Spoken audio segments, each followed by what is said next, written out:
성장하며 제 주변은 늘 배신과 고통에 대한 속삭임으로 가득했습니다. 아버지의 부적절한 행동은 단순히 집안의 비밀을 넘어 우리 가족 모두의 깊은 흉터였습니다. 아버지가 수시로 집을 비우고 늦은 밤 아무런 설명 없이 귀가할 때마다 옷에서 풍기던 저렴한 향수 냄새는 어머니의 변함없는 헌신과 극명한 대조를 이루었습니다. 저는 늘 의아했습니다. 어머니는 왜 그런 수치를 견디며 곁에 남으시는 건지. 어린 마음에도 사랑은 모든 시련을 이겨내는 성스러운 것이라 믿었지만 부모님의 금이 간 결혼 생활은 제게 정반대의 사실을 가르쳐 주었습니다. 그들은 신뢰가 얼마나 깨지기 쉬운지, 그리고 사랑이 어떻게 이용당할 수 있는지를 가혹한 현실로 보여주었습니다. 저는 고등학교 때 지수를 만났을 때 제 인생은 절대 저렇게 만들지 않겠다고 맹세했습니다. 그녀에게서 제가 그토록 바라던 선함, 충실함, 그리고 함께 가야 할 목표를 보았습니다. 우리는 상호 존중과 투명함을 바탕으로 관계를 쌓아갔습니다. 결혼 서약을 한 그날부터 저는 어린 시절의 고통과 혼란이 없는 미래를 그렸습니다. 부모님은 갖지 못했던 안정감을 지수에게 주겠노라 다짐했죠. 하지만 가장 단단하다고 믿었던 토대조차 흔들릴 수 있다는 걸. 그리고 평화라는 환상은 인생의 갑작스러운 폭풍을 이겨내기에 턱없이 부족하다는 걸 곧 깨닫게 되었습니다. 아내 지수가 다른 남자와 시간을 보내기로 결심한 그날 밤은 단순한 저녁이 아니었습니다. 그것은 제 인생의 한 장이 끝났음을 알리는 신호였습니다. 그녀는 제가 쉽게 받아들일 거라 생각했습니다. 찰나의 쾌락을 쫓는 그녀의 행위가 제게 아무런 상처도 주지 않을 거라 믿었죠. 그녀는 자신의 즐거움에 대해서는 맞았을지 몰라도 그것이 저에게 얼마나 큰 상처가 될지, 그리고 그녀가 가벼운 일탈이라 생각했던 일이 우리 결혼 생활의 근간을 어떻게 무너뜨릴지에 대해서는 완전히 오판했습니다. 저는 사무실 책상에 앉아 커피를 한 모금 마시며 지수와의 아침을 생각했습니다. 우리는 고등학교 때 만나 줄곧 서로만을 바라보며 사귀었습니다. 가끔 다툼이 있어 다른 사람을 만나기도 했지만 결국 서로에게 돌아왔죠. 우리는 졸업 후 9개월 만에 결혼에 골인했습니다. 제가 그녀의 유일한 남자라고 믿고 살던 어느 날 전화가 울렸습니다. 모르는 번호라 망설이다 전화를 받았습니다. 평소 스팸 전화를 질색하지만 이번엔 지수의 사무실 번호였습니다. 여보. 제가 전화를 받자 낯선 남자의 날카롭고 격식 차린 목소리가 들려왔습니다. 김태준 씨 되십니까? 저는 당황했습니다. 네, 접니다. 보통 태준이라고 불리죠. 남자는 자신을 소개했습니다. 저는 지수 씨 동료 이민호라고 합니다. 오늘 오후에 좀 뵙고 싶습니다. 그의 목소리에는 무거운 기운이 서려 있었습니다. 저는 불안해졌습니다. 지수에게 무슨 일 있나요? 마지막으로 봤을 땐 괜찮았습니다. 민호 씨가 대답했습니다. 하지만 태준 씨가 아셔야 할 일이 있습니다. 오늘 정오의 남산 돈가스 앞에서 뵐 수 있을까요? 그는 전화로 더 이상 말하지 않았습니다. 저는 장난인가 싶으면서도 마지못해 승낙했습니다. 정오의 약속 장소에서 민호 씨를 만났습니다. 그는 남들의 눈을 피해 남산공원 산책로 쪽으로 저를 이끌었습니다. 태준 씨 아내가 직장 동료인 박성진과 많은 시간을 보내고 있습니다. 그가 말을 시작했습니다. 매일같이 점심을 먹고 오늘은 내일 밤 계획을 짜더군요. 신라 호텔에서 저녁을 먹고 춤을 춘 뒤 함께 밤을 보내기로 말이죠. 속이 뒤틀리는 것 같았습니다. 지금 그 둘이 같이 자러 간다는 말입니까? 네, 민호 씨가 확인해 주었습니다. 그 남자는 이미 예약을 마쳤고 태준 씨 아내는 내일 입을 옷을 사러 쇼핑을 갔습니다. 저는 온몸이 굳어버렸습니다. 대체 그들은 무슨 생각을 한 걸까요? 지수는 제가 그녀를 너무 사랑해서 다른 남자와의 일탈조차 눈 감아줄 거라고 믿고 있었습니다. 그녀는 이런 행동이 우리 결혼 생활에 아무런 영향을 주지 않을 거라 확신하고 있었죠. 저는 걸음을 멈추고 상황을 파악하려 애썼습니다. 왜 제게 이런 얘기를 해주는 거죠? 민호 씨의 눈빛이 흔들렸습니다. 저도 9년 동안 결혼 생활을 했지만 아내의 외도와 법적인 문제로 인생이 망가졌습니다. 다른 누군가가 저와 같은 고통을 겪는 걸 막고 싶을 뿐입니다. 우리는 한참 더 대화를 나눴고 그는 자리를 떴습니다. 저는 제 결혼 생활과 다가올 미래에 대해 생각했습니다. 민호 씨의 말이 사실이라면 제 결혼은 이미 끝난 것이나 다름없었습니다. 낯선 사람과의 짧은 대화만으로 이런 끔찍한 결론을 내려야 한다는 사실이 두려웠습니다. 저는 아버지가 어머니께 저질렀던 만행을 떠올렸습니다. 아버지는 지독한 알코올 중독자였고 수시로 바람을 피우며 어머니를 조롱했습니다. 왜 그런 삶을 견디느냐고 물었을 때 어머니는 그저 사랑하니까라고 답하셨죠. 제가 11살쯤 되었을 때 아버지는 저를 여자친구 집으로 데려가기도 했습니다. 그 집 개를 쓰다듬는 게 지겨워져 혼자 집으로 돌아왔던 기억이 납니다. 제가 어디 다녀왔는지 어머니께 말씀드렸지만 어머니는 아버지와 싸우지 않으셨습니다. 대신 이틀 뒤 저는 아버지가 아끼는 물건을 깼다는 이유로 벨트로 매를 맞아야 했습니다. 돌이켜보면 제가 어머니의 고통에 대해 입을 놀렸다는 것에 대한 화풀이였습니다. 어머니의 고통을 보며 자란 저로서는 지수의 외도를 묵인한다는 건 상상조차 할 수 없는 일이었습니다. 저를 옹졸하다고 해도 좋습니다. 하지만 저는 어머니가 겪었던 그 지옥 같은 삶을 반복할 수 없었습니다. 결국 어머니는 아버지를 떠났고 우리 두 사람의 삶은 훨씬 좋아졌습니다. 어머니는 재혼해서 지금은 행복하게 살고 계십니다. 지수와 제가 사는 이 집은 어머니와 새아버지 명의입니다. 저는 정면으로 맞설지 아니면 모른 척하며 지켜볼지 고민에 빠졌습니다. 저는 영업직에 종사하고 있습니다. 저는 주도권을 잡아야 한다는 걸 잘 알고 있었습니다. 민호 씨의 말이 맞다면 지수는 제가 외도에 대해 어떻게 생각하는지 잘 알면서도 저를 기만하고 있는 것이었죠. 저는 행동하기로 했습니다. 하지만 상황이 진짜인지조차 확실하지 않은 상태에서 어떻게 움직여야 할까요? 저는 모든 가능한 시나리오를 짰고 최악의 결과를 상상하며 제가 무엇을 감당할 수 있을지 스스로에게 물었습니다. 최악을 받아들일 수 없다면 다른 선택을 해야 했습니다. 저는 우선 사설 탐정을 찾았습니다. 적지 않은 돈을 들여 짧은 만남을 가진 뒤 구체적인 계획을 세웠고 이제 집에 돌아가서 어떻게 대처할 것인지만 남았습니다. 집에 가서 어떻게 행동해야 할지 고민했습니다. 도착하니 지수가 있었습니다. 그녀는 평소처럼 제게 입을 맞추고 안아주었습니다. 저는 어떻게 반응할지 결정해야 했습니다. 아무 일 없는 척해서 그녀의 계획이 진행되도록 둘 것인가? 아니면 제가 아는 것을 넌지시 비칠 것인가? 하지만 제가 의심하는 기색을 보이면 그녀는 모든 것을 부인하고 상황이 잠잠해질 때까지 숨어버릴 게 뻔했습니다. 저는 그런 불확실함 속에서 살 수 없었습니다. 반대로 제가 너무 평범하게 굴면 그녀는 안심하고 계획을 실행하겠죠. 저는 평소처럼 행동하기로 결심했습니다. 우리는 함께 저녁을 먹었고 저는 늘 하던 대로 제육볶음을 만들었습니다. 아무렇지 않은 척 연기하는 게 생각보다 힘들었지만 그녀는 정말 대단한 배우였습니다. 아니면 민호 씨 말대로 저를 너무 만만하게 봐서 숨길 필요조차 못 느꼈던 걸까요? 밤 11시쯤 저는 잘 준비를 하러 위층으로 올라갔고 지수는 이미 잠들어 있었습니다. 샤워를 마치고 침대에 누웠지만 잠이 오지 않았습니다. 새벽 6시가 되자 그녀는 일어나 옷을 입고 아래층으로 내려갔습니다. 몇 분 뒤 저도 내려갔지만 그녀는 이미 떠난 뒤였습니다. 우리는 평소 작별 키스 없이는 집을 나선 적이 없었지만 오늘은 달랐습니다. 금요일은 캠핑용 카라반을 판매하기 좋은 날이었지만 저는 휴가를 냈습니다. 사장님께 연락한 뒤 대리점 자문 변호사에게 이혼 전문 변호사를 소개해달라고 부탁했습니다.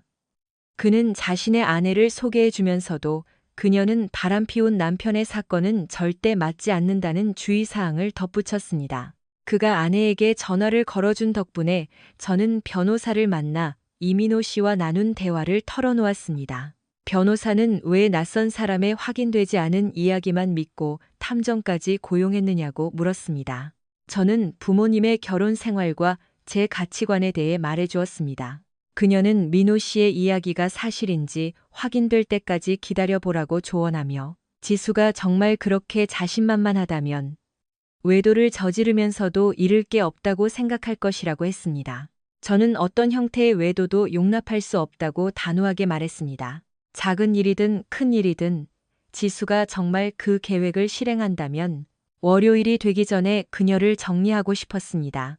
민호 씨가 거짓말을 한 거라면 제가 사과하면 그만이지만 만약 사실이라면 저는 준비가 되어 있어야 했습니다.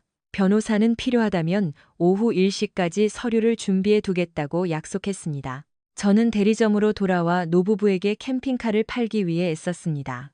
처음엔 13m가 넘는 대형 캠핑카를 그분들에게 권하는 게 맞나 싶었지만 대화를 나누다 보니 두 분은 매우 건강하셨고 서로를 깊이 아끼는 게 느껴졌습니다. 그들의 활기찬 모습과 깊은 애정이 부러웠고 저와 지수도 언젠가 저렇게 늙어갔으면 좋겠다고 생각했습니다. 그들은 차를 골랐고 우리는 시승을 나갔습니다. 할아버지는 능숙하게 운전하셨고 저는 판매보다는 그들의 다정한 대화에 귀를 기울였습니다. 그것이 제가 꿈꾸던 결혼 생활의 모습이었으니까요. 저는 수수료를 조금 덜 받더라도 가격을 깎아드렸습니다. 그들은 환한 미소를 지으며 차를 구매해 떠났습니다. 이제 집으로 돌아갈 시간, 저는 사설 탐정에게 연락했습니다. 탐정으로부터 모든 준비가 끝났다는 연락을 받았습니다.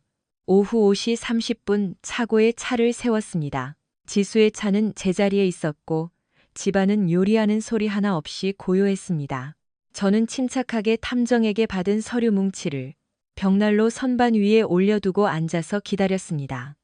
5시 45분, 민호 씨가 묘사했던 그 화려한 차림으로 지수가 내려왔습니다. 그녀의 손엔 1박 2일용 여행 가방이 들려 있었습니다. 와, 오늘 정말 예쁜데? 무슨 일이야? 제가 속이 뒤틀리는 걸 참으며 물었습니다. 회사 동료가 같이 놀자고 해서 가보려고. 재밌을 것 같아. 그녀가 너무나 태연하게 대답했습니다. 그게 무슨 소리야? 데이트라도 하겠다는 거야? 저는 당황한 척하며 물었고 제 목소리는 점점 더 혼란스러워졌습니다.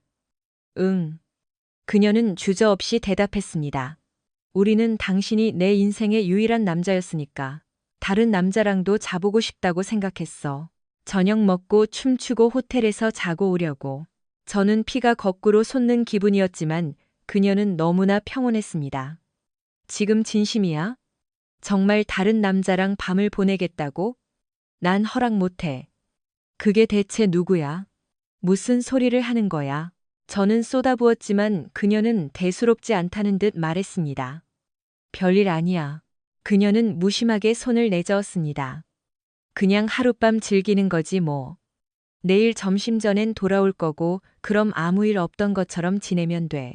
어쩌면 내가 당신이 좋아할 만한 새로운 기술을 배워올지도 모르잖아. 절대 안 돼. 오늘 밤 다른 놈이랑 나가는 거 못 봐. 제가 분노로 목소리를 높였습니다. 바보같이 왜 이래? 그녀가 맞받아쳤습니다. 지수야.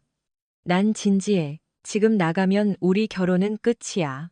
제 목소리엔 단호함이 실려 있었습니다. 그때 밖에서 경적 소리가 들렸습니다.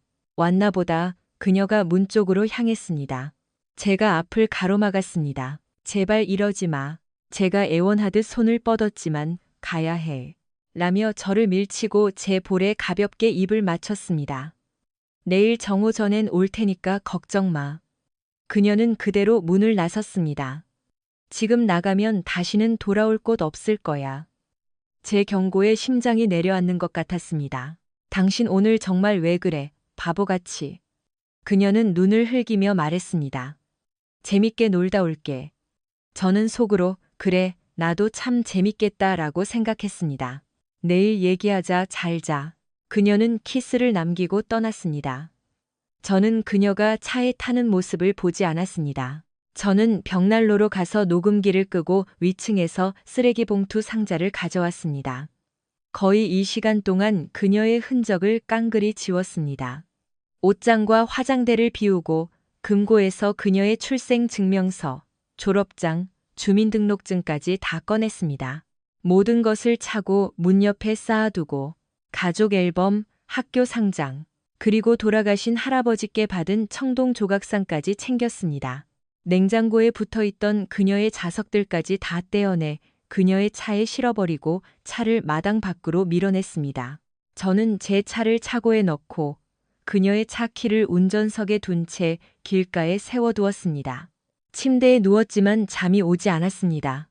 몇 시간을 뒤척이다 일어나 커피를 내리고 옛날 코미디 드라마를 틀었지만 아무런 위안이 되지 않았습니다. 그 후 이틀 동안 단 한숨도 자지 못했습니다.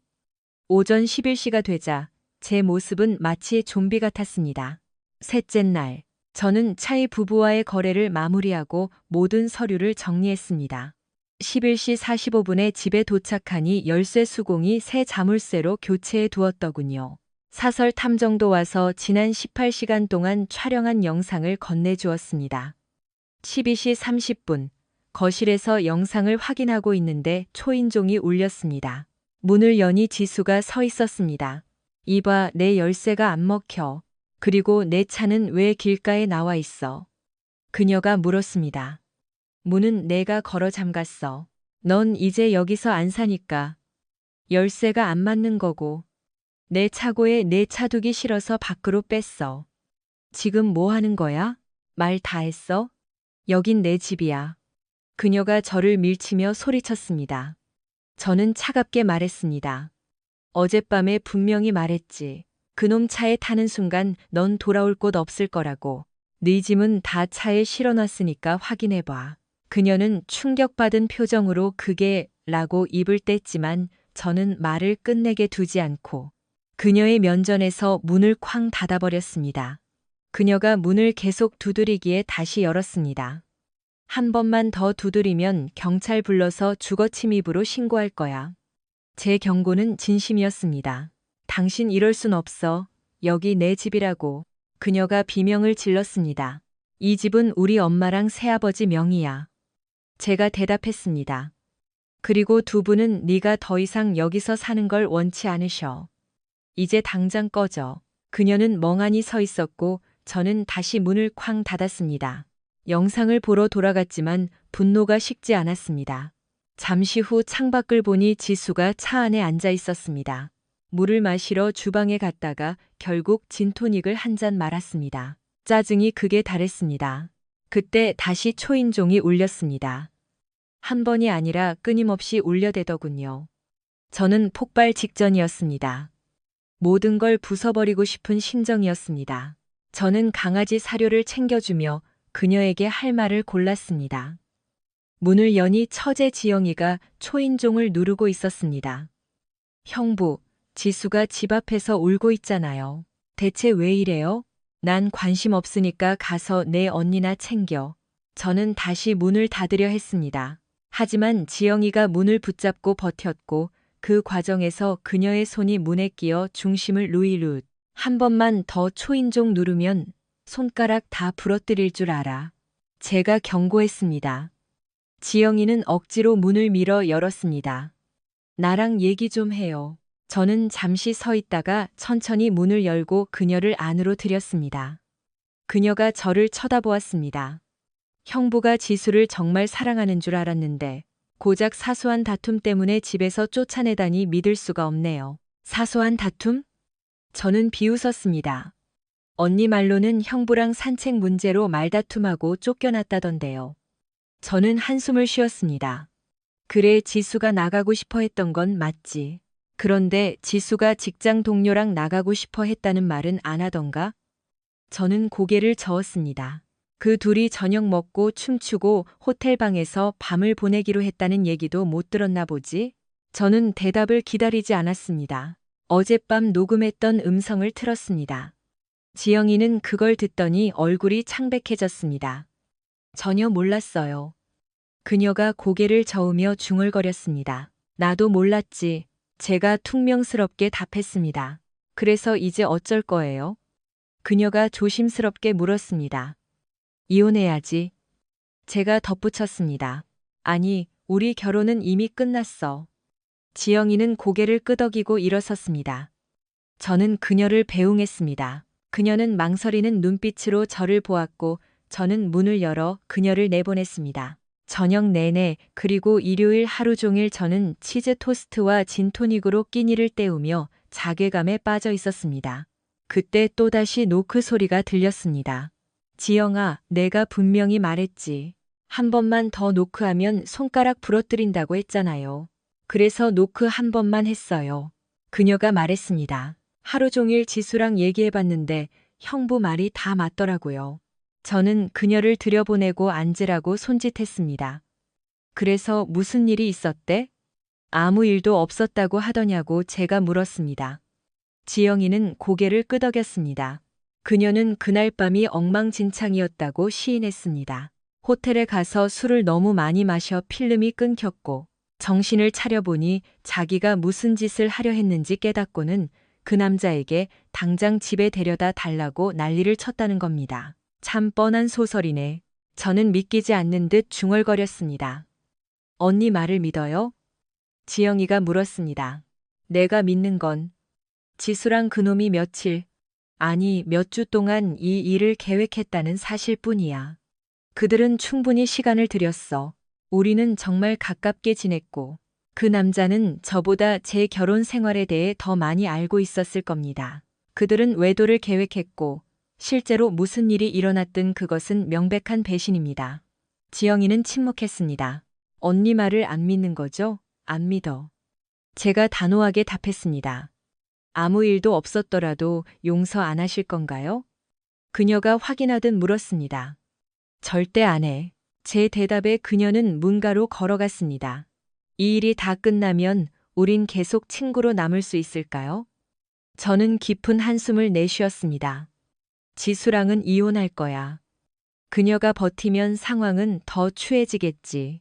일이 다 끝날 때쯤이면 너도 나랑 친구하고 싶지 않을 거다. 그녀는 슬픈 미소를 지었습니다. 그럴 것 같네요. 형부가 많이 그리울 거예요.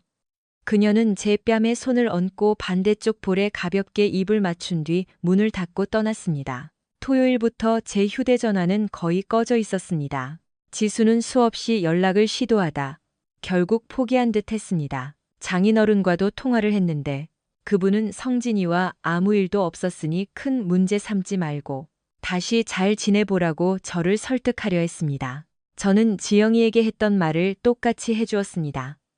통화가 끝날 무렵 장인어른도 이혼이 피할 수 없는 선택임을 깨닫고 긴 한숨을 내쉬며 전화를 끊으셨습니다. 월요일 아침 저는 변호사에게 전화해 지난 주말에 있었던 일을 다 이야기했습니다. 그리고 지수에게 오늘 당장 소장을 전달해 달라고 요청했죠. 변호사는 오늘 안으로 처리하겠다고 확답했습니다. 남은 시간 동안 저는 멍하니 하루를 보냈습니다. 오후 4시쯤 되었을까요?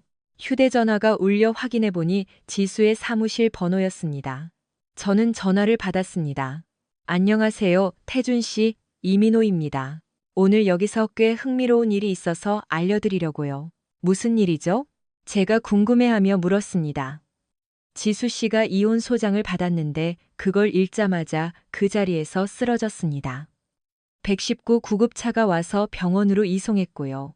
구급대원들이 떠나고 나자 박성진 씨가 그 서류를 집어들고 읽어보더니 본인도 거의 기절할 뻔했습니다. 상황이 너무 심각해서 한편으로는 씁쓸한 웃음이 났지만 그들에 대한 동정심은 눈꼽만큼도 없었습니다. 계속 상황 좀 알려주세요. 제가 말하자 민호 씨는 그러겠노라 답했습니다. 전화를 끊고 얼마 지나지 않아 다시 벨이 울렸습니다. 지영이었습니다. 지수가 응급실에 있어요. 그녀의 말에 제가 차갑게 대꾸했습니다. 알고 있어. 형부한테 알려줘야 할 것 같아서요. 안 물어봤어. 저는 의도보다 더 날카롭게 쏘아붙였습니다. 형부 정말 이렇게까지 잔인해야겠어요? 지영이가 물었습니다. 내가 이렇게 차가워진 건 내 언니 때문이야. 제가 대답했습니다. 경고했지. 상황은 더 나빠질 거라고. 이건 시작일 뿐이야. 그 다음 몇 주 동안 상황은 예상대로 흘러갔습니다. 지수는 수없이 대화를 시도했지만 저는 철저히 무시했습니다. 장인 장모님도 절 설득하려 했지만 거절했습니다. 어머니는 절 위로하며 곁을 지켜주셨지만 전 괜찮다고만 고집했습니다. 어머니는 믿지 않으셨지만요. 민호 씨는 매일 전화를 걸어 박성진의 상황을 전해주었습니다. 저는 그와의 통화가 꽤 즐거웠습니다. 지수는 출근은 했지만 멍하니 자리에 앉아 변호사만 만났습니다. 그녀와 성진은 사람들 앞에서는 아예 말을 섞지 않았습니다. 저는 그저 시간이 흐르기만을 기다렸습니다. 드디어 변호사들이 만남을 주선했습니다. 지수와 그녀의 변호사, 그리고 저와 제 변호사가 마주 앉았습니다. 집에서 쫓낸 뒤 처음 보는 그녀의 모습은 무척 수척하고 지쳐 보였습니다. 지영이도 그 자리에 와 있더군요. 지수 측 변호사가 회의를 시작해도 되겠냐고 물었습니다. 정말 여기 있고 싶은 거야? 제가 다시 지영이에게 물었습니다. 언니를 위해서 온 거예요. 그녀가 대답했습니다. 그건 내가 물은 게 아니야. 제가 그녀를 노려보며 말했습니다. 하지만 됐어. 그냥 여기 있어. 지수가 자리에 앉자 우리도 모두 앉았습니다. 그녀의 변호사가 시작했습니다. 태준 부인은 외도 사실을 단호히 부인하고 있으며 부부 관계를 회복하기 위해 이혼 소송 취하를 요청합니다. 그녀는 부부 상담을 받을 준비도 되어 있습니다. 제 변호사와 저는 잠시 눈빛을 교환했고 변호사가 말했습니다. 만약 외도가 아니라면 태준 부인은 그날 밤 자신의 행동을 설명할 수 있습니까? 우리 모두 지수를 쳐다보았습니다. 물론입니다. 그녀가 차분하게 말했습니다. 그냥 아는 남사친이 저를 데리러 온 것뿐이에요. 그 남자의 이름이 뭡니까? 제 변호사가 물었습니다. 물론 이름은 알지만 그 이름은 중요하지 않아요. 불미스러운 일은 전혀 없었으니 그 사람을 이 일에 끌어들일 필요는 없다고 생각합니다. 그녀는 지영이가 제게 했던 말을 그대로 되풀이했습니다. 샴페인을 곁들인 저녁, 계속된 술자리, 기억이 나지 않을 정도의 만취, 정신을 차리고 나서 집에 가겠다고 고집을 피웠고 결국 집에서 쫓겨났다는 이야기 말입니다. 불운한 오해라는 거였죠. 그녀는 한숨을 쉬었습니다. 제가 실수를 저질렀어요. 전 남편을 사랑하고 그가 저를 용서해 주길 바라요. 저는 지영이를 보았고 그녀는 동의한다는 듯 고개를 끄덕였습니다. 그때까지 침묵하던 제 변호사가 물었습니다. 좋습니다. 당신의 말이 모두 사실이라고 가정해보죠. 그럼 그날 밤 남편으로서 용납할 수 없는 수준의 신체적 접촉은 정말 단 한 번도 없었습니까? 절대 없었습니다. 지영이가 대신 확신하듯 말했습니다. 지영이가 고개를 끄덕이자 제 변호사가 저를 보았고 저도 신호를 보냈습니다. 저는 리모컨을 눌러 천장에서 내려오는 화면을 켰습니다. 영상 속에는 우리 집 마당에서 박성진의 차로 걸어가는 지수의 모습이 보였습니다. 성진이 차 문을 열어주자 둘은 격격렬하게 입을 맞춘 뒤 차에 올라타 떠났습니다. 저는 영상을 멈췄습니다. 첫 번째 거짓말. 제가 방안을 둘러보며 말했습니다. 모두가 얼어붙었습니다. 지수는 사색이 되었고 지영이는 믿기지 않는 눈으로 언니를 쳐다봤습니다. 목요일에 이민호 씨의 전화를 받은 뒤 저는 탐정과 계획을 짰습니다. 금요일 저녁 박성진이 우리 집으로 오기로 한 순간부터 모든 행적을 촬영하기로 했죠. 민호 씨 덕분에 데이트 장소와 호텔 방 번호까지 알고 있었습니다. 제 탐정은 그들이 체크인하기 전에 이미 방에 잠입해 카메라를 설치해 두었습니다. 부적절한 접촉은 전혀 없었다고 하셨죠? 제가 지수에게 물었습니다. 네. 그녀의 대답엔 확신이 없었습니다. 저는 다시 재생 버튼을 눌렀습니다. 호텔 레스토랑에서 성진의 손이 그녀의 엉덩이에 머물러 있는 장면이 나왔습니다. 두 번째 거짓말. 지수 측 변호사는 이혼 소장을 다시 들여다봤고 지영이는 자기 손톱만 뚫어져라 쳐다봤습니다. 영상은 계속되었습니다. 지수와 성진은 샴페인을 주문해 단숨에 비우고는 서둘러 엘리베이터로 향했습니다. 저는 탐정에게 100만 원을 주고 미리 호텔방을 세팅하게 했습니다. 방에 들어간 지 4분 만에 둘은 부적절한 대화를 나누기 시작했습니다. 그때 갑자기 지수가 비명을 지르며 밖으로 뛰쳐나갔고 지영이가 그 뒤를 쫓았습니다. 저는 영상을 멈췄습니다. 의뢰인이 몇 가지 사실을 누락한 모양이군요. 지수 측 변호사가 서둘러 짐을 챙기며 두 자매와 함께 자리를 떴습니다. 저는 다시 대리점으로 돌아왔고 지영이가 제 책상 앞으로 다가와 멈춰 섰습니다. 잠시 후 그녀가 물었습니다. 앉아도 될까요? 그러렴. 저는 맞은편 의자를 가리켰습니다. 침묵이 흐른 뒤 지영이가 입을 열었습니다. 다 알고 있었죠? 뭘 말이야? 제가 짐짓 물었습니다. 그날 토요일에 제가 찾아갔을 때요. 그녀의 목소리가 떨렸습니다. 언니랑 그 남자가 잤다는 거 이미 다 알고 있었죠? 저는 한숨을 내쉬었습니다. 그래. 네가 오기 전에 이미 영상을 다 봤어. 지영이의 눈이 커졌지만 제 말을 끊지는 않았습니다. 둘은 그냥 노닥거린 게 아니야. 지수는 내 아내였고 그런 짓을 벌였지. 긴 침묵이 이어졌습니다. 그녀가 나직하게 물었습니다. 왜 제게 말하지 않았어요? 언니가 스스로 고백할 거라 믿었거든요. 저는 무거운 목소리로 답했습니다.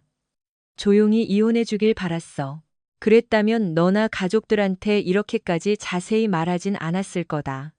난 장인 장모님을 항상 좋아했으니까.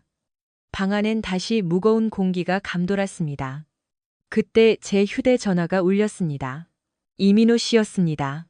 태준 씨, 방금 지수 씨가 사직서를 내고 짐도 안 챙긴 채 회사를 나갔습니다. 고맙습니다. 다른 소식 있으면 알려주세요. 저는 전화를 끊었습니다. 아무 말 없이 앉아있던 지영이가 입을 때려던 찰나 사무실 방송이 나왔습니다. 김태준 부장님, 6번 라인에 전화 왔습니다. 저는 지영에게 고개를 끄덕여 보이고 전화를 받으러 나갔습니다. 15분간의 통화 내내 지영이는 그 자리에 멍하니 서 있었습니다. 제가 돌아오자 그녀는 결심한 듯 말했습니다. 언니가 떠났대요. 어디로? 짐 다 싸서 나갔다는데 아마 따로 살 집을 구하려나 봐요. 그녀가 나직하게 덧붙였습니다. 아버님, 어머님 실망시켜드려 정말 죄송하다고 전해달라네요. 부모님뿐만이 아닐 텐데. 알아요. 우리 가족 모두가 당신에게 큰 실수를 했다는 걸. 그녀가 속삭였습니다. 지영이는 일어서서 저를 한번 쳐다보고는 밖으로 나갔습니다. 그날 밤 저는 다시 영상을 처음부터 끝까지 돌려보았습니다. 변호사가 복사본을 보관 중이었지만 저도 따로 한 벌을 챙겨두었죠. 영상을 보는 내내 몸이 굳어버리는 것 같았습니다. 낭만도 사랑도 없었습니다. 그 남자는 지수의 감정 따윈 안중에도 없었죠. 고통과 분노가 가슴속에서 요동쳤습니다. 소리를 지르고 싶은 충동과 복수심이 뒤섞여 머릿속이 엉망이 되었습니다. 저는 소파에서 배신감에 몸부림치다 겨우 잠이 들었습니다. 몇 주 뒤 변호사가 지수 측과 다시 접촉하려 했지만 연락이 닿지 않았습니다. 한 달, 두 달이 흘렀습니다. 지영이나 장인어른께 물어봐도 소식을 아는 사람이 없었습니다. 사람을 시켜 찾아볼까도 했지만 변호사는 만류했습니다. 저는 공동명의 카드를 해지하고 잔액의 절반을 챙겼습니다. 그녀는 남은 돈을 전혀 쓰지 않고 있었습니다. 이대로 시간이 더 흐르면 악의적인 유기로 이혼 사유를 추가할 수 있겠지만 일단은 지켜보기로 했습니다. 그러다 전화가 왔습니다. 김태준입니다. 안녕하세요, 태준 씨. 이민호입니다. 저 기억하시죠? 그럼요. 민호 씨, 어떻게 지내세요? 전화기 너머로 그가 말했습니다. 나쁘지 않습니다. 제 소식 좀 전해드리고 싶어서요. 제 이혼 사건 기억하시죠? 네. 제 전처가 남자친구랑 살고 있었는데 알고 보니 그놈이 도둑놈이더라고요. 아내를 꼬드겨서 회사 돈을 횡령하게 만들었는데 지금 둘 다 감옥에 가 있습니다. 잘 됐네요. 저는 헛웃음을 쳤습니다. 태준 씨는 여전히 거기 계시죠? 민호 씨가 물었습니다. 네, 맞습니다. 사실 그것 때문에 전화드렸습니다. 지수 씨가 떠난 뒤로 조용했는데 요즘 박성진 그 친구 통화 내용이 꽤 흥미롭거든요. 어떻게요? 궁금해서 물었습니다. 오늘 지수 씨랑 통화하는 걸 엿들었습니다. 어떻게 알았냐고요? 그 친구가 전화를 책상에 두고 갔길래 제가 다 녹음했거든요. 나도 보고 싶어 지수야 라고 하더군요. 저는 몸을 바로 세웠습니다. 어디 있는지 알아냈나요? 통화 후에 번호를 땄습니다. 책상 위에 폰이 있길래 제가 적어뒀죠. 대단하시네요. 민호 씨, 감사합니다. 별 말씀을요. 또 소식 있으면 연락드리겠습니다. 저는 번호를 받아 변호사에게 넘겼고 직접 전화를 걸어보기로 했습니다. 신호음이 울리고 누군가 받았습니다. 여보세요? 지영이니? 나 태준이야. 용건이 뭐야? 지수의 목소리는 건조했습니다. 너나 내 가족 중에 뭐 필요한 거라도 있어? 제가 제주도에 아는 사람이 있냐고 묻자 그녀는 경계하며 되물었습니다. 왜 물어보는 거야? 이혼 서류에 도장 찍어야 하니까. 너 거기 있는 거 다 알아. 지영이는 관심 없다는 듯한 말투로 답했습니다. 언제부터 알았어? 알 필요 없어. 내 변호사가 다 알아서 했으니까. 그냥 네가 직접 찍는 게 뒤탈이 없을 거다. 너 지금 서귀포에 있지? 지영이는 마지못해 주소를 알려주었습니다. 지수도 이혼 서류가 준비된 걸 알고 있다고 확인해 주더구나. 저는 주소를 변호사에게 넘겼고 소장은 즉시 발송되었습니다. 지영이와 저는 저녁을 먹고 저희 집에서 영상을 같이 보기로 했습니다. 하지만 그녀는 복수에는 관심이 없으며 형부와 부적절한 관계를 맺을 생각은 추호도 없다고 선을 그었습니다. 목요일 아침 이민호 씨에게 다시 연락이 왔습니다. 태준 씨, 박성진이 오늘 사표 내고 짐 싸서 나갔습니다. 제주도로 간다는 소문이 있더라고요. 흥미롭네요. 감사합니다. 민호 씨. 참, 태준 씨 전처는 어떻게 됐나요? 민호 씨가 물었습니다. 저는 그녀가 횡령을 인정하고 자백해서 형량은 가벼울 것 같지만 남자친구는 중형을 면치 못할 것 같다고 전했습니다. 우리는 한참을 웃으며 대화를 나누다 전화를 끊었습니다. 저는 바로 지영이에게 전화를 걸었습니다. 박성진이 제주도로 간다는 거 알고 있었어? 정적이 흘렀습니다. 지영아, 대답해봐. 얼마나 됐어? 제가 다그치자 그녀가 마지못해 답했습니다. 며칠 됐어요. 언니가 거기로 옮긴 뒤로 둘이 몇 번이나 만난 거야? 4번요. 언니가 2번 오고 그 사람이 2번 가고 4번이나. 믿을 수가 없네. 언니가 여전히 그놈이랑 붙어먹는 걸 알면서도 넌 가만히 있었단 말이지? 지영아, 정말 너무하다. 형부. 그래도 제 언니잖아요. 그녀의 낮은 목소리를 뒤로 하고 저는 전화를 끊었습니다. 지영이가 다시 전화를 걸었지만 무시했습니다. 사무실에 멍하니 앉아 있다가 정비소로 내려가 기술자 친구들을 만났습니다. 그중 한 명은 군 전역 후 다리와 손가락 일부를 잃은 친구였는데 제 아픔을 가장 잘 이해해주는 사람이었습니다. 우리는 밖에서 대화를 나눴습니다. 설마 진짜 제주도까지 가진 않겠지? 친구가 물었습니다. 아니, 그럴 가치도 없어. 그냥 내 인생에서 지워버리고 싶을 뿐이야. 복수라도 해야 하는 거 아니야? 아니, 자기 자신으로 사는 게 가장 큰 벌이겠지. 우리는 한참 동안 이야기를 나눴고 그때 사내 방송이 들렸습니다. 김태준 부장님. 4번 라인 전화입니다. 사무실로 돌아와 수화기를 들었습니다. 김태준입니다. 태준아, 제발 끊지 마. 지수의 목소리였습니다. 저는 바로 전화를 끊고 안내 데스크에 오늘 더 이상 전화 연결하지 말라고 당부한 뒤 퇴근했습니다. 집 골목에 들어서니 지영이의 차가 보였습니다. 그녀는 차고 앞에 서서 저를 기다리고 있었습니다. 초인종을 누르면 손가락을 부러뜨리겠다는 제 경고를 기억했는지 그녀는 현관문을 두드리고 있었습니다. 저는 차고를 통해 집 안으로 들어가 주방으로 향했습니다.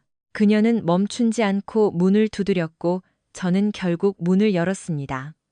여긴 내가 올 곳이 아니야. 형부, 제발 제 말 좀 들어보세요. 저는 대답 대신 문을 쾅 닫아버렸습니다. 냉동 스파게티를 데워 대충 끼니를 때우고 밤 10시쯤 잠이 들었습니다.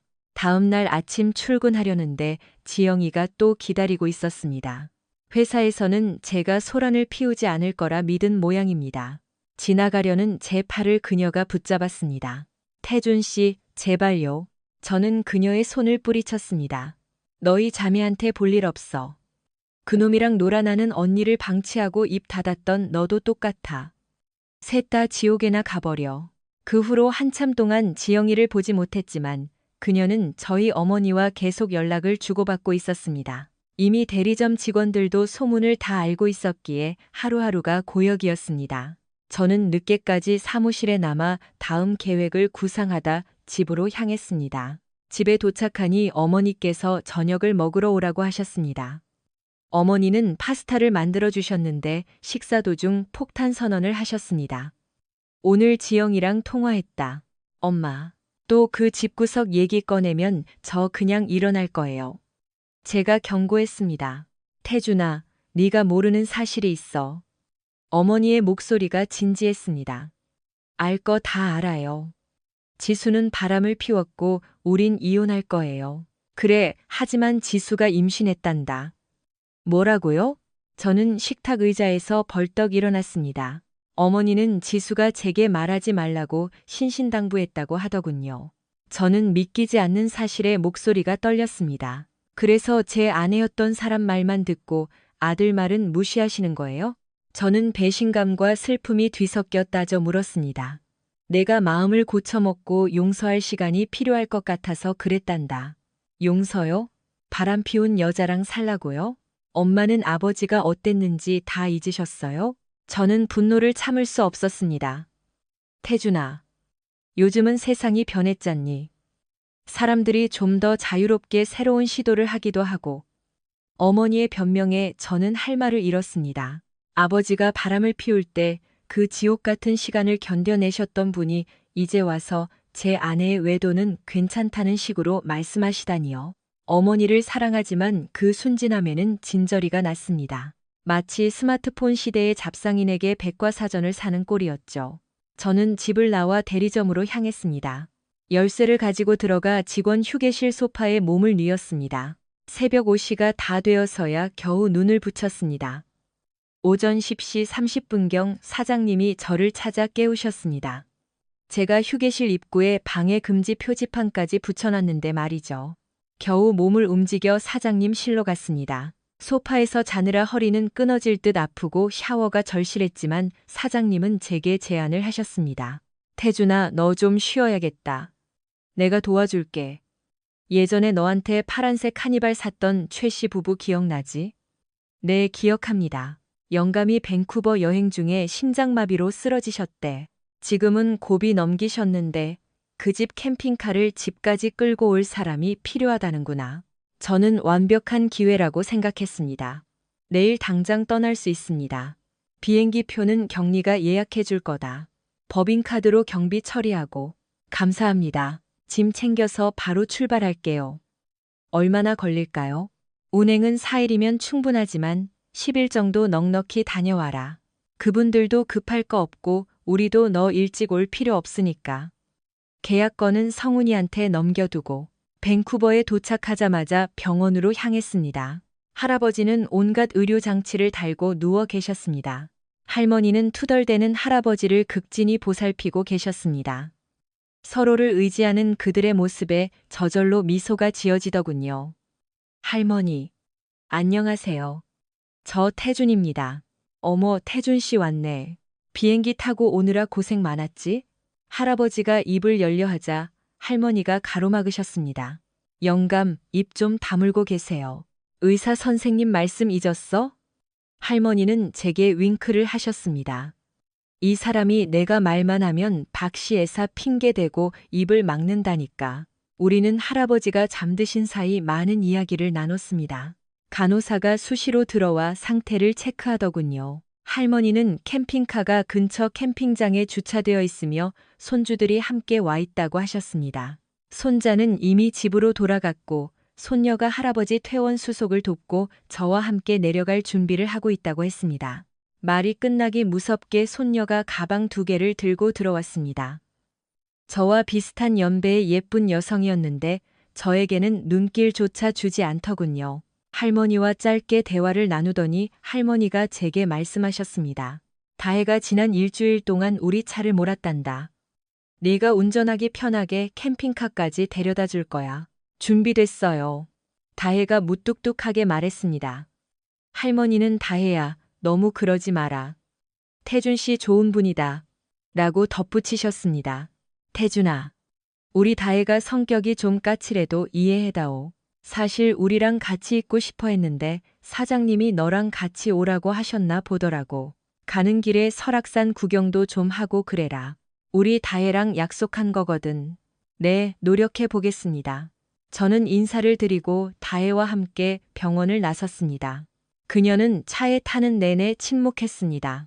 그녀는 제 말을 무시하며 콧방귀만 뀌었습니다. 대화를 시도해봤지만 단답형으로 일관하더군요. 캠핑카에 도착하자마자 그녀는 차 키를 챙겨 안으로 쏙 들어가 버렸습니다. 키를 달라고 했더니 저를 향해 냅다 던지는데 하마터면 맞을 뻔했습니다. 대체 왜 저래? 저는 투덜대며 캠핑카를 제 차에 연결했습니다. 잠시 쉬는 동안 시원한 맥주가 생각나 안으로 들어가 냉장고를 살폈습니다. 맥주 없나요? 내가 당신 심부름꾼인 줄 아요? 다혜는 냉장고 문을 쾅 닫고 방으로 들어가 버렸습니다. 정말 참는데도 한계가 있었습니다. 지수, 지영, 우리 엄마. 그리고 이제는 이 다혜라는 여자까지. 제 인생의 여자들은 왜 이럴까요? 할머니만이 유일하게 예의 바른 분이셨지만 그 기운조차 흐려지는 것 같았습니다. 전기를 끊고 물을 채운 뒤 반팔시 정각에 시동을 걸었습니다. 휴전선을 넘어 남쪽으로 향하는 기분으로 운전을 시작했습니다. 다혜는 검문소에서 신분 확인을 마친 뒤 다시 침실로 들어갔습니다. 저는 이 여행을 최대한 빨리 끝내고 싶을 뿐이었습니다. 다음 날 아침 7시. 우리는 충청도 제천쯤을 지나고 있었습니다. 밤새 커피를 마시고 샌드위치를 씹으며 몇 번 쉬었지만 몸은 천근만근이었고 기분은 엉망이었습니다. 다혜가 제 옆자리에 앉아 한참을 머뭇거리더니 입을 떼었습니다. 배고파요. 먹을 거 없어요? 저는 어젯밤 그녀가 했던 말을 그대로 돌려주었습니다. 내가 당신 심부름꾼인 줄 압니까? 저는 엑셀을 더 세게 밟았습니다. 그녀는 저를 노려보고는 다시 방으로 들어갔습니다. 9시쯤 휴게소에 들렀습니다. 화장실에 다녀오니 그녀가 차에서 내리고 있더군요.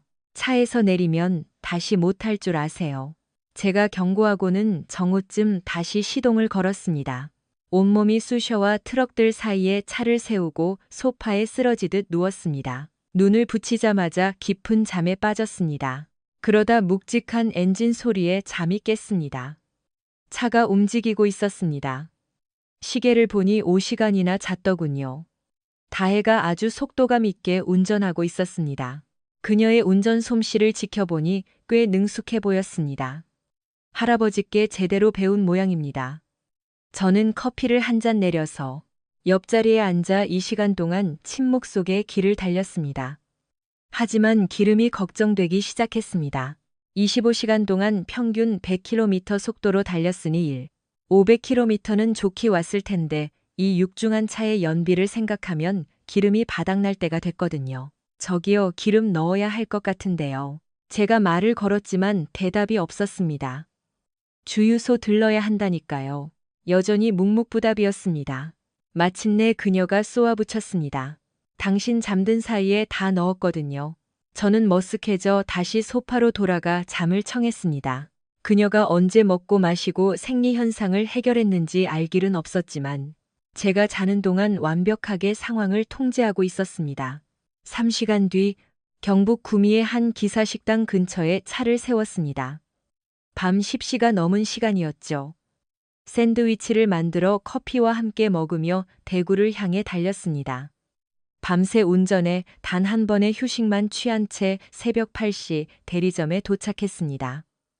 너무 피곤해 일단 휴게실 화장실로 향했습니다. 세관을 통과한 지 40시간도 채 안 됐지만 마치 며칠은 흐른 기분이었습니다. 화장실에서 나오니 초아이 일행의 차가 떠나고 있었습니다. 창문이 내려가더니 다혜가 저를 향해 불쾌한 손짓을 보내더군요. 저도 똑같이 응수해주고 커피를 내렸습니다. 직원 휴게실 소파에 쓰러져 오후 3시까지 미동도 없이 잤습니다. 깨어나 보니 사장님이 남긴 쪽지가 있더군요. 사장실로 오라는 내용이었습니다. 자네 휴게실 전세 냈나? 사장님이 농담조로 물으셨습니다. 방금 할머니한테 전화 왔는데 자네가 다혜랑 같이 오느라 고생이 많았다더군. 저는 눈썹을 치켜 세웠습니다. 그게 무슨 말씀이세요? 사장님은 어깨를 으쓱하셨습니다. 다혜가 여행 내내 그렇게 까칠하게 굴었다며 할머니는 다혜를 안 보내고 싶어 하셨는데 손자가 도저히 못 견디겠다고 도망치는 바람에 어쩔 수 없었다는군. 자네가 다혜 멱살이라도 안 잡은 게 용하다며 할머니가 감탄하시더라고. 사장님의 말에 헛웃음이 났습니다. 저도 제 인내심에 놀랐습니다. 사장님은 껄껄 웃으셨습니다. 어쨌든 무사히 돌아와서 다행이야. 할아버지는 곧 퇴원하실 거고 저 캠핑카 점검 좀 해달라시는군. 아예 인수하실 생각인 모양이야. 잘 됐네요. 파실 줄 알았는데 사장님은 고개를 저으셨습니다.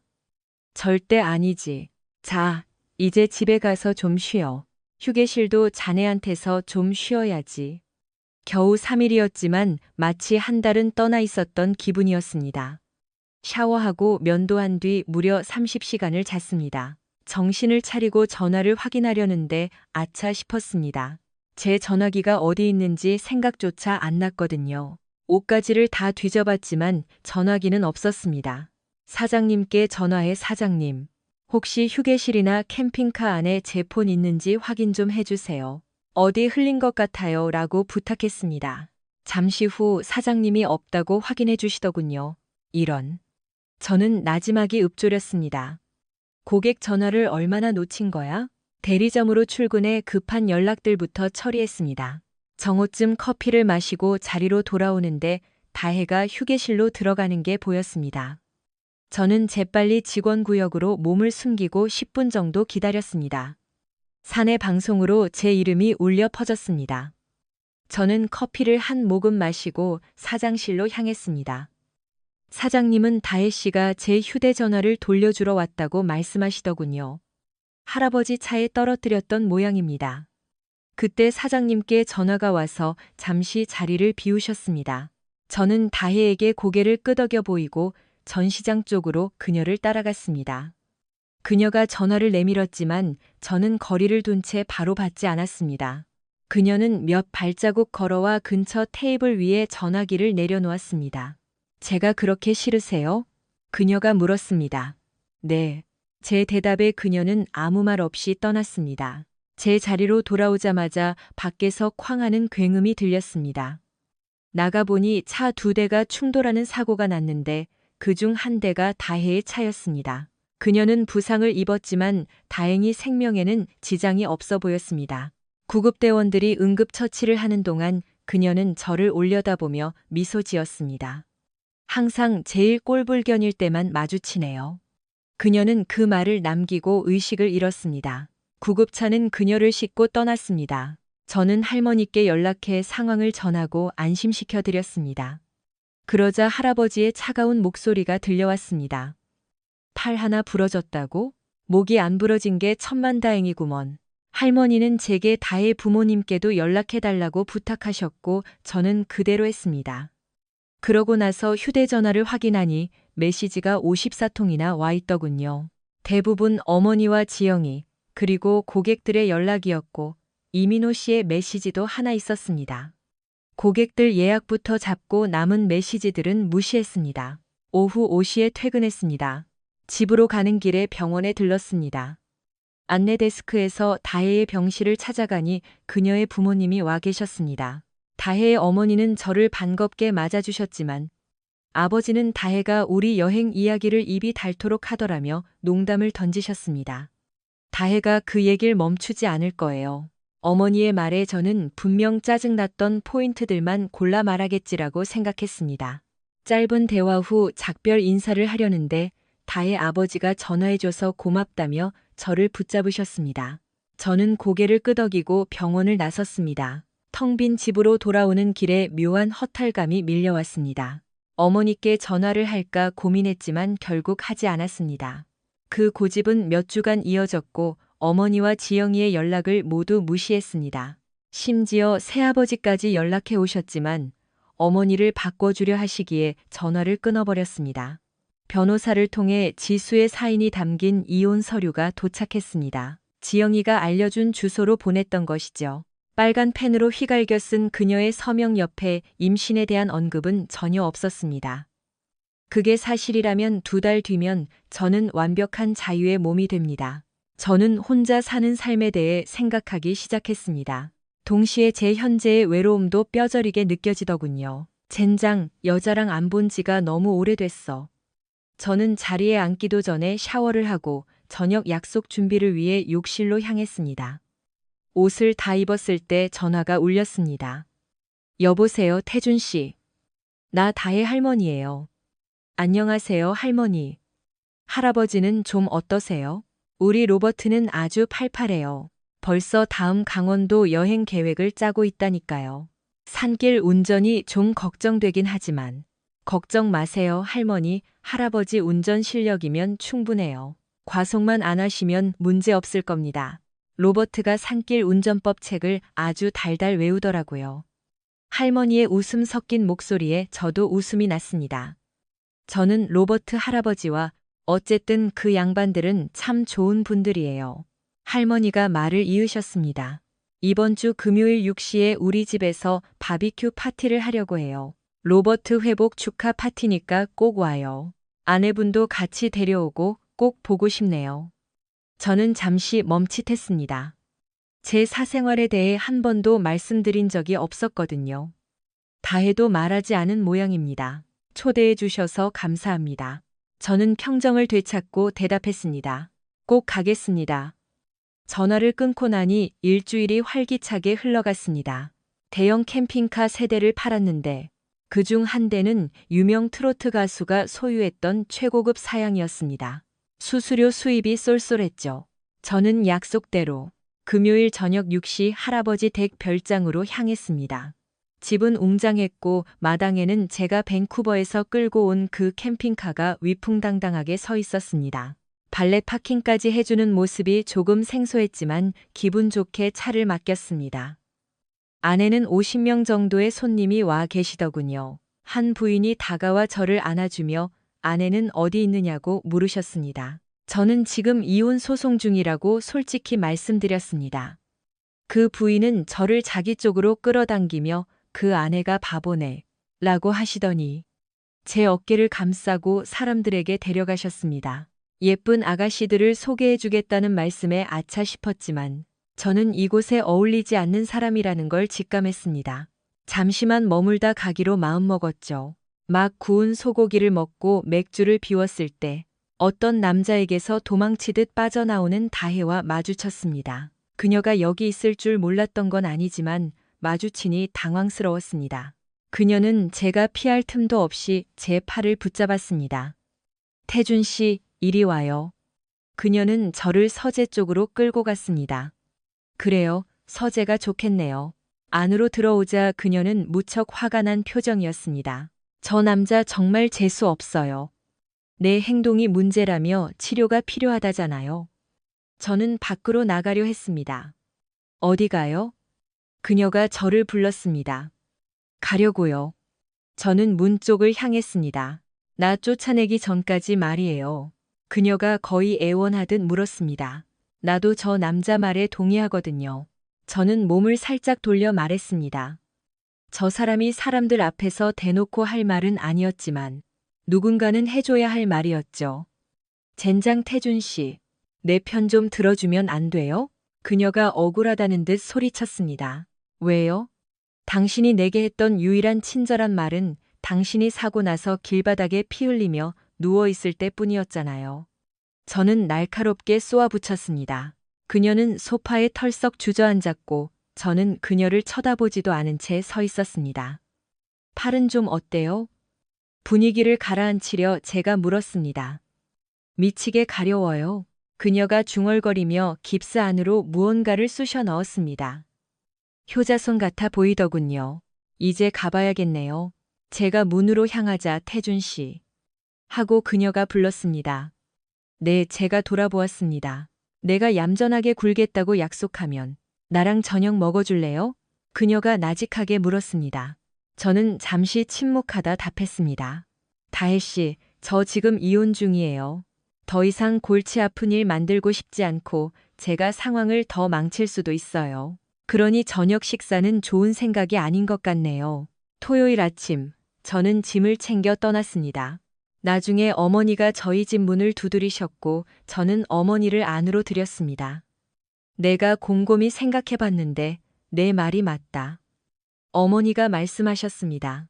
우리가 타협할 수 있는 게 있고 없는 게 있는데 결혼의 신뢰는 타협 대상이 아니지. 내 아버지가 내게 준 상처를 내가 잘 안다. 누구도 그런 일을 겪어선 안 되는 거였어. 지수랑 다시 합치라고 몰아세워서 미안하다. 내가 손주 생각만 하느라 이기적이었어. 나를 용서해다오. 저는 어머니를 용서했고 우리는 서로를 껴안았습니다. 어머니가 떠나시기 전 우리는 1시간 넘게 대화를 나눴습니다. 월요일 아침 전화가 울렸습니다. 김태준입니다. 안녕하세요, 태준 씨. 이민호입니다. 전해드릴 소식이 있어요. 무슨 소식이죠? 제가 물었습니다. 박성진이 복직 신청을 했는데 회사에서 거절당했습니다. 저는 헛웃음을 쳤습니다. 그 소식 알려드리고 싶었습니다. 감사합니다, 민호 씨. 저는 이제 그의 이름을 편하게 불렀습니다. 정오쯤 초하이 일행의 캠핑카가 대리점 마당으로 들어왔습니다. 저는 고객 상담 중이라 바로 나가지 못했습니다.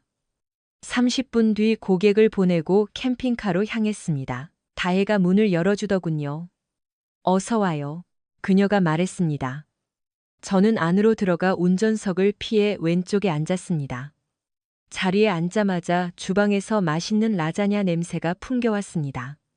다혜는 제게 와인 한 잔을 건넸습니다. 건배.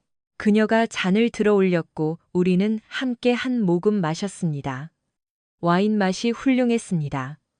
저녁 대신 점심을 같이 하는 게 나을 것 같았어요. 사람들 앞에서 당신을 곤혹스럽게 하거나 화나게 하고 싶지 않았거든요. 그녀가 말했습니다. 조부모님께 캠핑카 좀 써도 되냐고 여쭤봤더니 이유를 듣고는 흔쾌히 허락해 주셨어요. 대신 당신이 화났다고 차버리고 도망가지 않겠다고 약속하라고 하시더군요. 제가 언제 화를 낼지가 관건이겠군요. 그녀가 웃으며 말했습니다. 할아버지가 당신을 아주 잘 아시나 봐요. 저는 말싸움이 시작될 줄 알았는데 다혜는 의외로 침착했습니다. 와인을 한 모금 더 마시더니 제 잔을 채워주더군요. 배고팠으면 좋겠네요. 오늘 아침에 라자냐를 만들었는데 꽤 잘 됐거든요. 깁스를 한 채 주방을 오가는데 초인종이 울렸습니다. 들어오세요. 그녀가 외쳤습니다. 나가보니 사장님이 서 계시더군요. 저는 어색하게 손을 흔들었습니다. 괜찮습니다. 사장님이 말씀하셨고 저는 다시 자리에 앉았습니다. 다혜는 좁은 주방에서도 아주 자연스럽게 움직였습니다. 저는 미소를 지었지만 우리 중 누군가 또 상대의 심기를 건드릴까봐 조마조마했습니다. 마침내 그녀가 식탁으로 저를 초대했고 저는 자리에 앉았습니다. 차 안은 좁았지만 슬라이드 아웃 기능 덕분에 거실 공간은 넉넉했습니다.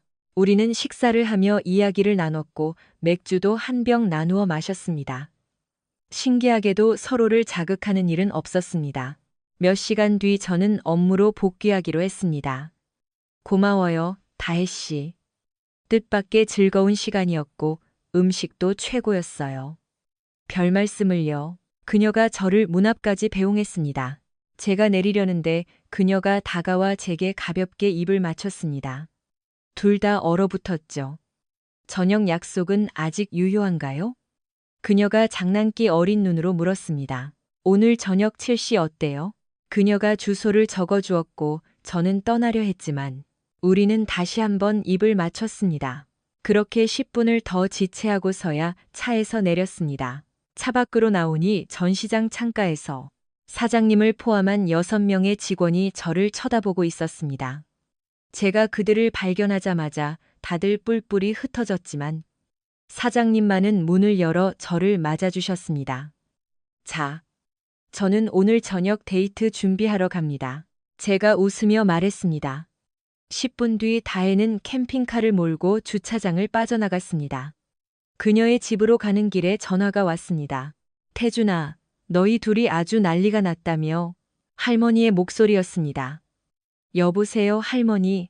할아버지가 옆에서 다 듣고 계신 것 같은데요. 할아버지가 끼어드셨습니다.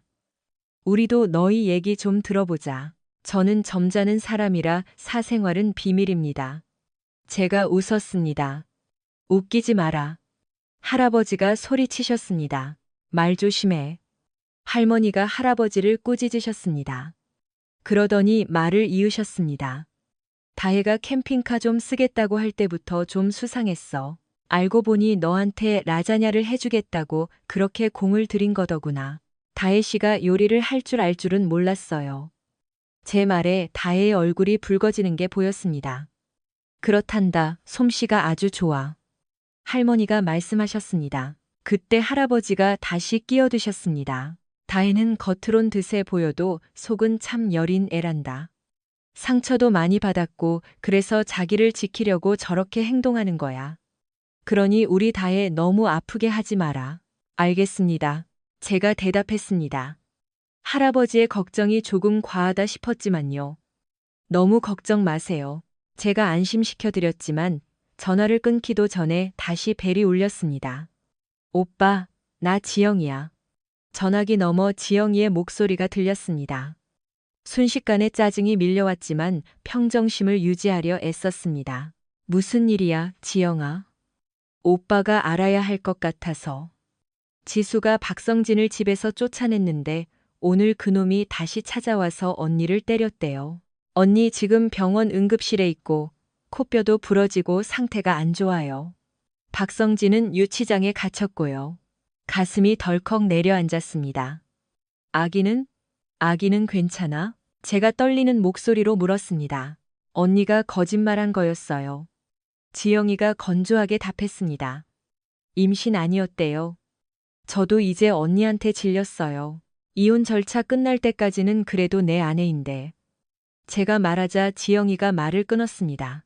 서류에 도장 찍은 날부터 언니는 오빠 아내 아니었어요. 끊을게요. 다혜의 집 단지에 도착하니 경비원이 누구 보러 왔냐며 의아해했습니다. 다혜 씨를 만나러 왔다고 하자 그는 웃으며 확인 전화를 걸더니 차단기를 열어주며 행운을 빈다고 하더군요. 그날 저녁 식사 자리에서 저는 다혜가 스테이크와 감자 요리를 좋아한다는 걸 알게 되었습니다. 미디엄 레어에 블루치즈를 얹은 구운 감자 말이죠. 깁스를 한 채로 고기를 썰어 먹는 그녀의 모습이 인상적이었습니다. 그녀가 반쯤 먹고 물을 마시려 하자 종업원이 다가왔고 저는 남은 음식을 포장해 달라고 농담을 던졌습니다. 여기서 음식을 싸가는 사람은 제가 처음이라더군요. 종업원은 껄껄 웃으며 처음이시네요 라고 답했습니다. 우리가 식당을 나올 때 그 경비원은 여전히 자리를 지키고 있었지만 이번엔 표정이 좀 굳어 있더군요. 저는 다혜를 보며 제가 데이트를 자주 안 해서 그런가 봐요. 온 차를 그대로 타고 돌아가는 게 그에겐 익숙지 않은 모양이죠. 보통은 택시를 태워 보낼 거라 생각했나 봐요. 라고 농담했습니다. 집에 도착하자 그녀는 저를 안으로 초대했습니다. 뭐 마실래요? 진토닉 한 잔이면 좋겠네요. 우리는 잠시 침묵 속에 앉아 있다가 그녀가 먼저 다가왔습니다. 저는 그녀의 손을 잡았습니다. 우리는 그렇게 밤을 함께 보냈습니다. 다음 날 아침, 사장님께 전화해 오늘 출근 못한다고 말씀드렸습니다. 왜? 사장님이 물으셨습니다. 어젯밤 데이트가 아직 안 끝났거든요. 제 대답에 사장님은 껄껄 웃으셨습니다. 그 후 며칠은 폭풍이 지나간 뒤의 고요함처럼 평화로웠습니다. 모든 결정은 내려졌고 그 무게는 무거웠지만 마음은 한결 가벼웠습니다. 저는 더 이상 저를 배신한 사람들에게 해답을 구하지 않기로 했습니다. 저는 제 삶을 향해 나아갔습니다. 완벽하지도 쉽지도 않았지만 제 의지로 선택한 길이었죠. 다혜와 저는 계속 만남을 이어갔고 그녀의 거친 면모도 조금씩 부드러워졌습니다. 시간은 그녀의 강인함 뒤에 숨겨진 유머와 깊이를 하나씩 보여주었습니다. 저는 그녀에게서 저와 닮은 회복 탄력성을 발견했습니다. 과거의 실수에 얽매이지 않으려는 의지 말이죠. 우리의 다른 점 때문에 가끔 격렬한 논쟁을 벌이기도 했지만 그것은 갈등이 아닌 성장의 밑거름이 되었습니다. 그녀는 제가 필요로 하는 방식으로 저를 자극했고, 저는 다시 희망이 꽃피는 것을 느꼈습니다. 제 삶에서 지수의 존재는 멀어져가는 폭풍의 메아리처럼 희미해졌습니다. 지영이를 통해 간간히 소식을 들었지만 그것은 마치 남의 나라 이야기처럼 멀게만 느껴졌습니다. 그녀의 고백도 제게는 더 이상 분노를 일으키지 않았습니다. 오히려 저를 여기까지 오게 한 과거의 교훈의 이름 모를 고마움이 들 뿐이었죠. 대리점 일은 번창했고 치어이 부부는 단골 고객이 되었습니다. 그들의 삶에 대한 열정은 진정한 동반자 관계가 어떤 모습이어야 하는지를 늘 일깨워 주었습니다. 그들은 자주 저와 다혜를 저녁 식사에 초대했고 우리의 관계를 아낌없이 지지해 주었습니다. 어느 날 저녁 식사 자리에서 할머니가 제게 속삭이셨습니다. 태준아, 고생 많았다. 이제 행복해져도 돼. 저는 여전히 어머니는 제 삶의 굴곡을 다듬어 주려 애쓰셨지만 가끔 지수나 과거 이야기를 꺼낼 때면 긴장감이 돌기도 했습니다. 하지만 저는 이제 선을 긋는 법을 배웠고 제 삶에 들여놓을 사람과 이야기를 선택할 수 있게 되었습니다. 길고 고단한 업무를 마친 어느 저녁, 저는 다혜의 집 앞에 주차된 초아이 할아버지의 캠핑카 안에 앉아 있었습니다. 그녀는 제게 라자냐를 먹으러 오라고 초대했고 안으로 들어서자 익숙한 마늘과 허브 향이 저를 반겼습니다. 그녀는 드디어 깁스를 푼 채 저를 향해 미소 지었습니다. 그리고 와인잔을 들어 올리며 새로운 시작을 위하여 라고 나직하게 말했습니다. 저도 그녀와 잔을 부딪혔습니다. 한 모금 들이켤 때마다 과거의 무게가 조금씩 씻겨 내려가는 기분이었습니다. 미래가 어떻게 펼쳐질지 저는 알지. KH 옹빛.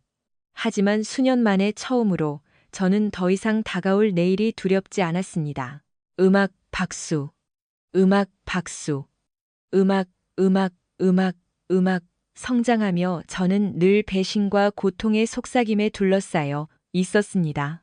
아버지의 부적절한 행동은 집안의 비밀을 넘어 우리 가족 모두의 상처였습니다. 아버지가 수시로 집을 비우고 늦은 밤 귀가할 때마다 옷에서 풍기던 저렴한 향수 냄새는 어머니의 변함없는 헌신과 극명한 대조를 이루었습니다. 저는 늘 의아했습니다. 어머니는 왜 그런 수치를 견디며 곁에 남으시는 건지. 어린 마음에도 사랑은 모든 시련을 이겨내는 성스러운 것이라 믿었지만 부모님의 금이 간 결혼 생활은 제게 정반대의 사실을 가르쳐 주었습니다. 신뢰는 너무나 깨지기 쉽고 사랑은 얼마든지 악용될 수 있다는 가혹한 현실을요. 저는 고등학교 때 지수를 만났고 제 인생은 절대 저렇게 만들지 않겠다고 맹세했습니다. 그녀에게서 제가 그토록 바라던 선함과 충실함, 그리고 함께 가야 할 목표를 보았습니다. 우리는 상호 존중과 투명함을 바탕으로 관계를 쌓아갔습니다. 결혼 서약을 한 그날부터 저는 어린 시절의 고통과 혼란이 없는 미래를 그렸습니다. 부모님은 갖지 못했던 안정감을 지수에게 주겠노라 다짐했죠. 하지만 가장 단단하다고 믿었던 토대조차 흔들릴 수 있다는 걸. 그리고 평화라는 환상은 인생의 갑작스러운 폭풍을 이겨내기에 턱없이 부족하다는 걸 곧 깨닫게 되었습니다. 아내 지수가 다른 남자와 시간을 보내기로 결심한 그날 밤은 단순한 저녁이 아니었습니다. 그것은 제 인생의 한 장이 끝났음을 알리는 신호였습니다. 그녀는 제가 쉽게 받아들일 거라 생각했습니다. 찰나의 쾌락을 쫓는 그녀의 행위가 제게 아무런 상처도 주지 않을 거라 믿었죠. 그녀는 자신의 즐거움에 대해서는 맞았을지 몰라도 그것이 저에게 얼마나 큰 상처가 될지, 그리고 그녀가 가벼운 유의라 생각했던 일이 우리 결혼 생활의 근간을 어떻게 무너뜨릴지에 대해서는 완전히 오판했습니다. 저는 사무실 책상에 앉아 커피를 한 모금 마시며 지수와의 아침을 생각했습니다. 우리는 고등학교 때 만나 줄곧 서로만을 바라보며 사귀었습니다. 가끔 다툼이 있어 다른 사람을 만나기도 했지만 결국 서로에게 돌아왔죠. 우리는 졸업 후 9개월 만에 결혼에 골인했습니다. 제가 그녀의 유일한 남자라고 믿고 살던 어느 날 전화가 울렸습니다. 모르는 번호라 망설이다 전화를 받았습니다. 평소 스팸 전화를 질색하지만 이번엔 지수의 사무실 번호였습니다. 여보. 제가 전화를 받자 낯선 남자의 날카롭고 격식 차린 목소리가 들려왔습니다. 김태준 씨 되십니까? 저는 당황했습니다. 네, 접니다. 보통 태준이라고 불리죠. 남자는 자신을 소개했습니다. 저는 지수 씨 동료 이민호라고 합니다. 오늘 오후에 좀 뵙고 싶습니다. 그의 목소리에는 무거운 기운이 서려 있었습니다. 저는 불안해졌습니다. 지수에게 무슨 일 있나요? 마지막으로 봤을 땐 괜찮았습니다. 민호 씨가 답했습니다. 하지만 태준 씨가 아셔야 할 일이 있습니다. 오늘 정오에 남산 돈가스 앞에서 뵐 수 있을까요? 그는 전화로 더 이상 말하지 않았습니다. 저는 장난인가 싶으면서도 마지못해 승낙했습니다. 정오의 약속 장소에서 민호 씨를 만났습니다. 그는 남들의 눈을 피해 남산 공원 산책로 쪽으로 저를 이끌었습니다. 태준 씨 아내가 직장 동료인 박성진과 많은 시간을 보내고 있습니다. 그가 말을 시작했습니다. 매일 같이 점심을 먹고 오늘은 내일 밤 계획을 짜더군요. 신라 호텔에서 저녁을 먹고 춤을 춘 뒤 함께 밤을 보내기로 말이죠. 속이 뒤틀리는 것 같았습니다. 지금 그 둘이 같이 자러 간다는 말입니까? 네. 민호 씨가 확인해 주었습니다. 그 남자는 이미 예약을 마쳤고 태준 씨 아내는 내일 입을 옷을 사러 쇼핑을 갔습니다. 저는 온몸이 굳어버렸습니다. 대체 그들은 무슨 생각을 한 걸까요? 지수는 제가 그녀를 너무 사랑해서 다른 남자와의 일탈조차 눈 감아줄 거라고 믿고 있었습니다. 그녀는 이런 행동이 우리 결혼 생활에 아무런 영향을 주지 않을 거라 확신하고 있었죠. 저는 걸음을 멈추고 상황을 파악하려 애썼습니다. 왜 제게 이런 얘기를 해주는 거죠? 민호 씨의 눈빛이 흔들렸습니다. 저도 9년 동안 결혼 생활을 했지만 아내의 외도와 법적인 문제로 인생이 망가졌습니다. 다른 누군가가 저와 같은 고통을 겪는 걸 막고 싶을 뿐입니다. 우리는 한참 더 대화를 나눴고 그는 자리를 떴습니다. 저는 제 결혼 생활과 다가올 미래에 대해 생각했습니다. 민호 씨의 말이 사실이라면 제 결혼은 이미 끝난 것이나 다름없었습니다. 낯선 사람과의 짧은 대화만으로 이런 끔찍한 결론을 내려야 한다는 사실이 두려웠습니다. 저는 아버지가 어머니께 저질렀던 만행을 떠올렸습니다. 아버지는 지독한 알코올 중독자였고 수시로 바람을 피우며 어머니를 조롱했습니다. 왜 그런 삶을 견디느냐고 물었을 때 어머니는 그저 사랑하니까라고 답하셨죠. 제가 11살쯤 되었을 때 아버지는 저를 여자친구 집으로 데려가기도 했습니다. 그 개를 쓰다듬는 게 지겨워져 혼자 집으로 돌아왔던 기억이 납니다. 제가 어디 다녀왔는지 어머니께 말씀드렸지만 어머니는 아버지와 싸우지 않으셨습니다. 대신 이틀 뒤 저는 아버지가 아끼는 물건을 깼다는 이유로 벨트로 매를 맞아야 했습니다. 돌이켜보면 제가 어머니의 고통에 대해 입을 놀렸다는 것에 대한 화풀이였습니다. 어머니의 고통을 보며 자란 저로서는 지수의 외도를 묵인한다는 건 상상조차 할 수 없는 일이었습니다. 저를 옹졸하다고 해도 좋습니다. 하지만 저는 어머니가 겪었던 그 지옥 같은 삶을 반복할 수 없었습니다. 결국 어머니는 아버지를 떠났고 우리 두 사람의 삶은 훨씬 좋아졌습니다. 어머니는 재혼해서 지금은 행복하게 살고 계십니다. 지수와 제가 사는 이 집은 어머니와 새아버지 명의입니다. 저는 정면으로 맞설지 아니면 모른 척하며 지켜볼지 고민에 빠졌습니다. 저는 영업직에 종사하고 있습니다. 저는 주도권을 잡아야 한다는 걸 잘 알고 있었습니다. 민호 씨의 말이 맞다면 지수는 제가 외도 부에 vs 드로다 한H롱 NH는 테나오 KHAV의 NH야. 지수가 제 유일한 남자였다는 이유로 다른 남자와 자보고 싶다는 말을 아무렇지 않게 내뱉었을 때 저는 온몸의 피가 거꾸로 솟는 기분이었습니다. 하지만 그녀는 너무나 평온했습니다. 저녁 먹고 춤추고 호텔에서 자고 올 거야. 내일 점심 전엔 올 테니 아무 일 없었다는 듯이 지내자. 그녀는 오히려 제가 새로운 기술을 배워올지도 모르다며 저를 조롱했습니다. 저는 분노로 몸이 떨렸습니다. 지수야, 진심이야. 오늘 나가면 우리 결혼은 끝이야. 제 단호한 경고에도 그녀는 콧방귀를 뀌었습니다. 밖에서 경적 소리가 들렸고 그녀는 작별 키스를 남긴 채 떠났습니다. 저는 그녀가 차에 타는 걸 보지 않았습니다. 저는 바로 행동을 개시했습니다. 이 시간 동안 그녀의 모든 짐을 쓰레기 봉투에 담았습니다. 옷장, 화장대, 그리고 금고에 있던 그녀의 신분증과 서류들까지 깡그리 챙겼습니다.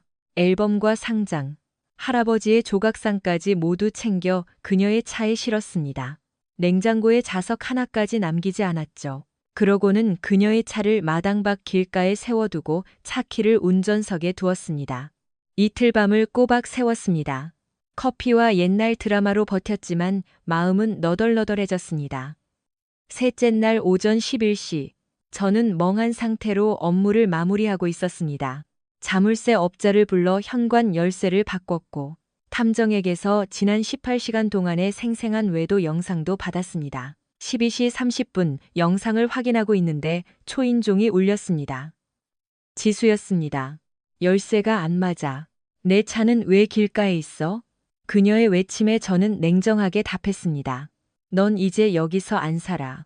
내 짐은 다 차에 있으니 그거 가지고 당장 꺼져. 그녀는 충격받은 표정으로 말을 잇지 못했습니다. 문을 쾅 닫았지만 그녀는 계속 문을 두드렸습니다.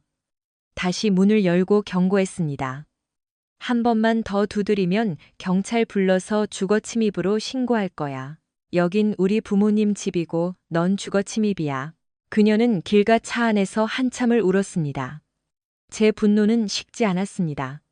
그때 처제 지영이가 찾아왔습니다. 언니를 쫓아낸 저를 비난하더군요. 저는 지영이를 안으로 들여 녹음된 지수의 음성을 들려주었습니다. 다른 남자랑 자고 싶다던 지수의 적나라한 고백을 들은 지영이는 사색이 되었습니다. 그녀는 고개를 저으며 중얼거렸습니다. 전혀 몰랐어요. 나도 몰랐지. 저는 차갑게 답했습니다. 지영이는 이혼 서류를 챙겨 떠났습니다. 저는 주말 내내 진토닉으로 버티며 저를 자책했습니다. 그러다 다시 지영이가 찾아와 언니가 술에 취해 아무 일도 없었다고 하더라며 변명했습니다. 저는 믿지 않았습니다. 지수와 그놈이 수주 동안 이 일을 계획했다는 사실 자체가 이미 배신이니까요. 저는 절대 용서할 수 없다고 못 박았습니다. 월요일 아침 저는 변호사에게 소장을 당장 보내달라고 요청했습니다. 오후 4시쯤 민호 씨에게서 전화가 왔습니다. 지수가 소장을 받고 사무실에서 기절했다더군요. 박성진 그놈도 서류를 보고 사색이 되었다고 했습니다. 저는 씁쓸했지만 통쾌했습니다. 지영이에게서 지수가 병원에 있다는 연락이 왔지만 전 무시했습니다. 이건 시작일 뿐이야. 저는 그렇게 제 마음을 다잡았습니다. 앞으로 다가올 날들은 더 험난하겠지만 저는 물러서지 않을 것입니다. 배신의 대가는 결코 가볍지 않다는 걸 그녀가 뼈저리게 느끼게 해줄 것입니다. 비록 제가 원했던 삶은 아니지만 저는 제 자존감을 지키기 위해 끝까지 싸울 것입니다. 다시는 누구에게도 제 진심을 짓밟히지 않겠노라. 다짐하며 저는 어두운 방 안에서 홀로 맥주 한 잔을 들이켰습니다. 내일은 또 내일의 해가 뜨겠지만 제 인생의 한 페이지는 이렇게 차갑게 닫혔습니다. 비록 제가 꿈꿨던 삶은 아니지만 이것도 나쁘지 않은 인생입니다.